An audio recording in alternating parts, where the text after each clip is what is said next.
अगर ये महिला नहीं होती तो मेरी भाषा कुछ और होती, लेकिन ये मेरे संस्कार हैं, ये मेरी अपब्रिंगिंग है कि मैं आपकी भी बेइज्जती नहीं करना चाहता हूँ। तो पता भी है वो वर्दी क्या होती है। वो बूढ़े माँ बाप से पूछिए, कल उन बच्चों से पूछिए, उस विधवा से पूछिए जिसके पति की वो वर्दी उसको दी गई है जब वो शहीद होकर उसकी लाश आई थी। बहुत खून देखा, बहुत लाशें देखी, बहुत वर्दी और बहुत काम किया है इनके साथ। मुझे पता है कि वो इमोशन क्या होता है इस वर्दी के लिए। आप उसको तार कर रही हैं और एक वेब सीरीज में आपने इतनी नग्नता, इतनी भद्दी चीज दिखाई जिसको मैं खुलकर बोल भी नहीं सकता हूँ। मैंने नहीं देखी वो, लेकिन जब मुझे उसके बारे में जानकारी पता चली, जो स्क्रीनशॉट्स जब मैंने पढ़ा, मुझे इतना गुस्सा था मैडम। लेकिन बात वही है ना कि आप एक महिला हैं और शायद आप पता नहीं ये कौन से कर्म काम आ गए जहाँ मेरी जुबान और मेरा एक्शन बंधा हुआ है।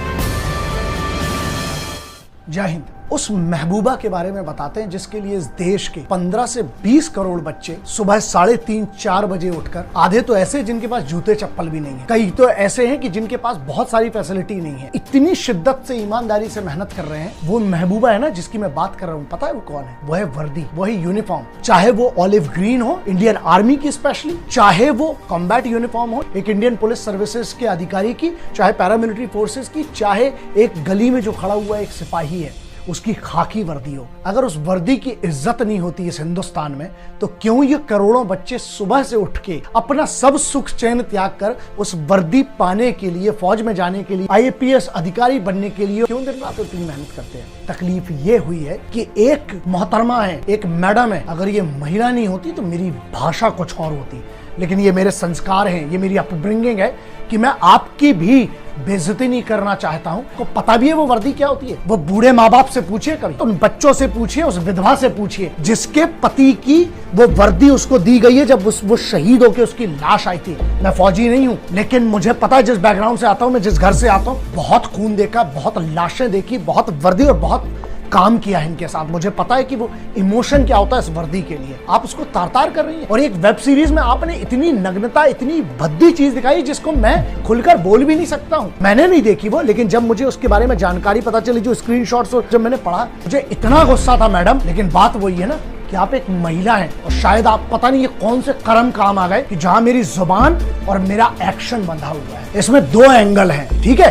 पहला है मॉरल एंगल, जिसकी आपकी जिम्मेदारी थी। आपको जो बनाना है बनाओ, बनी बात है। आपके पूरे डिफेंस भी मुझे पता है बनी बात है। आपके पास जो एक प्रोटेक्शन आता है जिसकी आप बात करेंगे कि आर्टिकल 21 में तो राइट टू प्राइवेसी कवर है बिल्कुल। अपने घर की 4 दीवारी के अंदर जो देखना चाहे, मैं उसकी बात नहीं कर रहा हूं। बात यहाँ ये नहीं है कि वो क्या देख रहे हैं, बात ये है कि उनको क्या परोसा जा रहा है। जो परोसा जा रहा है वहां पर एक मोरल रिस्पॉन्सिबिलिटी आती है। तो आप लीगल साइड में क्या करेंगे? आप सीधे कह देंगे कि हमारे पास तो OTT प्लेटफॉर्म है, हम तो डिस्क्लेमर डाल देते हैं और हमारे लिए तो जो हमारी अथॉरिटी है वो कोई है ही नहीं, क्योंकि आपका कोई सेंट्रल बोर्ड नहीं है। और उसके बाद क्या, आर्टिकल 19 में आपको फ्रीडम ऑफ एक्सप्रेशन की बात करेंगे। मुद्दा यहाँ ये है कि आपकी एक नागरिक के तौर पर एक जिम्मेदारी तो बनती है, जिसको शर्म कहते हैं, लिहाज कहते हैं, जो हमारे समाज के अंदर कुछ दायरे हैं। आपको धंधा करना है, उसमें कोई तकलीफ नहीं, कानून ने आपको परमिशन दी, आप कर सकते थे।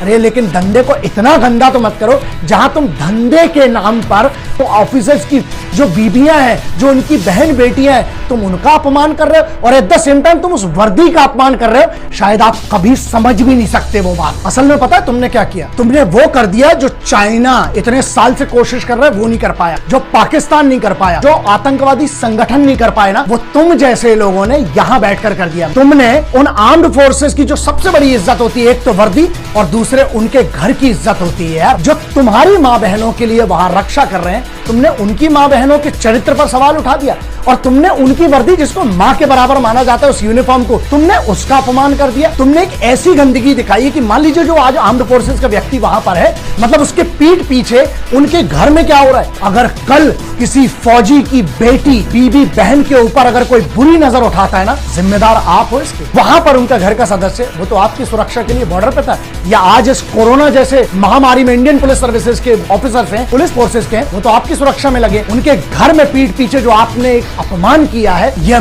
मोरल रिस्पॉन्सिबिलिटी थी आपकी। क्या आपकी कोई जिम्मेदारी नहीं थी इस वतन के लिए, उस यूनिफॉर्म के लिए और उन माँ बहनों के लिए जिनकी बड़ा पूरा गांव इज्जत करता है? आप उनकी इज्जत नीलाम कर रहे हैं जो दुश्मन नहीं कर पाया। तो ये बताइए कि आप हैं किसकी तरफ असल में? तुमने एक ऐसा गुनाह किया है जो मुझे लगता है इस देश में बहुत बड़ा गुनाह माना जाना चाहिए, लेकिन कानून के दायरे जो है ना छोटे हैं, इसीलिए तुम लोग उसका बहुत फायदा उठाते हो। तुमने सिक्योरिटी फोर्सेस का, सबसे बड़ा चीज तोड़ी है वो है उनका मोराल। वो इतनी विषम परिस्थितियों में सिर्फ एक चीज की दम पर खड़ा है और वो होता है उसका मोराल। अरे तुम्हें इतनी भी शर्म नहीं रह गई कि कम से कम फौजियों को, उन सिपाहियों को कुछ नहीं दे सकते हो तो कम से कम उनकी बेइज्जती तो मत करो, उनकी घर की आबरू तो मत लुटाओ यार। अगर आप एक सॉल्यूशन नहीं जानते हैं तो आप भी एक दूसरी प्रॉब्लम है। पूरे देश में चिल्ला चिल्ला के डिबेट चलता रहता है, सॉल्यूशन कहां है? At the end of the debate what is the solution? यहां पर हम वो नहीं होने देंगे। मैं जब जब वीडियो करता हूं, जब जब बात करता हूं तो मैं सॉल्यूशन की बात करता हूं। प्रॉब्लम सबको पता है, आपको इंटरनेट पे मिल जाएगी।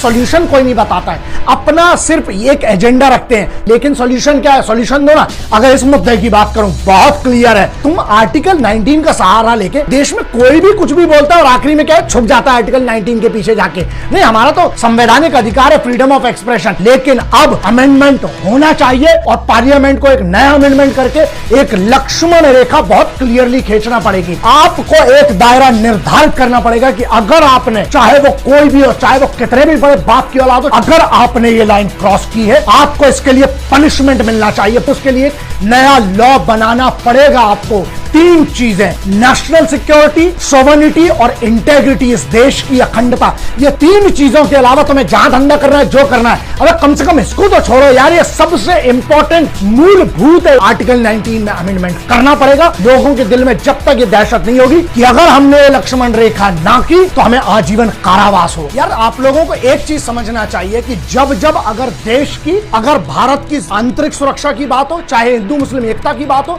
चाहे कहीं पर भी एक ऐसी बात हो जहां मेरे हिंदुस्तान की फौज या उसकी यूनिफॉर्म या उसके डेकोरम, मैं कोई फौजी नहीं हूं लेकिन एक सामान्य भारतीय के नाते जब जब जरूरत पड़ेगी इस देश को हमेशा रहूंगा। बस एक चीज जो मुझे बहुत हर्ट करती है वो ये है कि यार आप लोग को ये डाउट कैसे हो गया कि मैं बोलूंगा नहीं। मैं एक प्रैक्टिशनर हूं, याद रखना, मैं अखाड़े वाला आदमी हूं। मैंने अपने खलीफा उस्ताद, अपने बाबूजी से एक ही चीज सीखी थी कि बेटा बगैर तैयारी के नहीं जाया जाता है। संयम रखिए, आप पेशेंस रखिए। अगर मैं चुप हूं ना तो हमेशा एक बात याद रखना कि मैं सही वक्त पर जवाब जरूर दूंगा। मैंने पहले भी कहा था कि नागिन अपना बदला भूलती है, योद्धा नहीं। अरे हम तो योद्धाओं के गुरु हैं, हम कैसे छोड़ेंगे इनको? और जिन्हें लगा कि मैं डर के बैठा होऊंगा या किसी से मैं डर गया होगा कि यार कल को काम ना मिले, ये सब ऐसा है। एक बात बहुत ध्यान रखना, अगर करियर की कोई बात करे ना और वतन की कोई बात करे तो ऐसे लाख करियर, लाख इंडस्ट्री कुर्बान है इस वतन के तिरंगे और वतन के सम्मान के लिए। और रही बात दूसरी डरने की, सैयद सलाहुद्दीन, मौलाना अजहर मसूद, जितने बैठे बड़े बड़े टेररिस्ट, हमने उनको नहीं छोड़ा। बड़े बड़े न्यूज चैनल के मालिकों और बड़े बड़े न्यूज चैनल ग्रुप, बड़े बड़े नेताओं को हमने नहीं छोड़ा। जब वतन की बात है मैंने छोड़ा आज तक किसी को?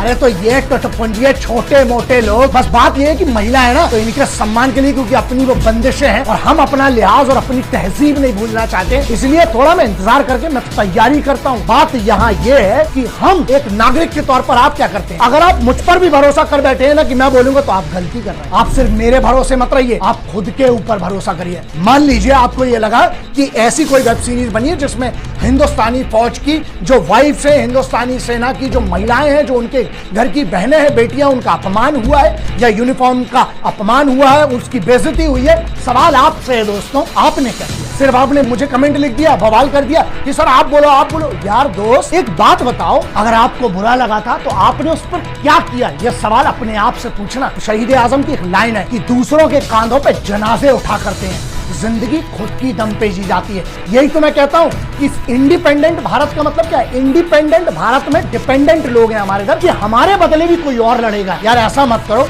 इस देश को अगर हमें महान बनाना है ना तो उसके लिए कम से कम खुद की जिम्मेदारी तो लेना सीख लो। बहुत सारे लोग ये सोच रहे हैं कि फौज के लिए कंप्लेन कर लेंगे, फौज की तरफ से डिफेमेशन कर देंगे। ऐसा है, हिंदुस्तानी फौज के बाद इतनी कुव्वत है, अगर वो चाहे लेती ना तो मिलिट्री पुलिस है, चाहे बहुत सारी ऐसी यूनिट्स है, इनका खानदान कब का गायब हो चुका होता। लेकिन नहीं, कानून के दायरे हैं, वो तो अपने नियमों का पालन कर रहे हैं, वो तो अपनी ड्यूटीज बहुत अच्छे से निभा रहे हैं। लेकिन नागरिकों के तौर पर क्या हम लोग फेल नहीं हुए? भारत का जो आम आदमी है, भारत के जो सभी लोग हैं या जो क्रिएटिव लोग भी हैं, क्या उनका अपमान नहीं किया? कि उनकी बेइज्जती नहीं कर दी इन लोगों ने? जो इतने सारे लाखों करोड़ों लोग जो कहते हैं कि सर आपको हम बहुत मानते हैं, आप मुझे मत मानो, मुझे कोई फर्क नहीं पड़ता, तिरंगे को मानो, भारत के कानून को मानो, इसकी अखंडता को मानो। और अगर तुम्हें बुरा लगा है ना तो एक काम करो, जरा इन लोगों को भारत भ्रमण करवाओ, जाओ अपने पास के थाने में, एप्लीकेशन मत देना, FIR करवाना। अगर इनके ऊपर ऊपर 50 FIR हो गई ना पूरे हिंदुस्तान के अंदर। जब इनको घूमना पड़ेगा, इनकी जूतियां जब घिसेंगी, तब इनको समझ में आएगा कि इनने अपमान किया है किसका, उस चीज का जिसको सब बहुत दिल से इज्जत करते हैं, प्यार करते हैं, वो है हमारी armed forces, paramilitary forces, Indian police services और पुलिस की जो नौकरी करने वाले लोग हैं उनका। और दूसरा एक सबसे बड़ी चीज है, मेरा फाइनल सॉल्यूशन इन लोगों पर जो ये वेब सीरीज बनाने वाले हैं, इसकी कास्ट पर, इनमें जितने भी लोग जितने भी लेयर में इन्वॉल्व है, इन लोगों पर राष्ट्रद्रोह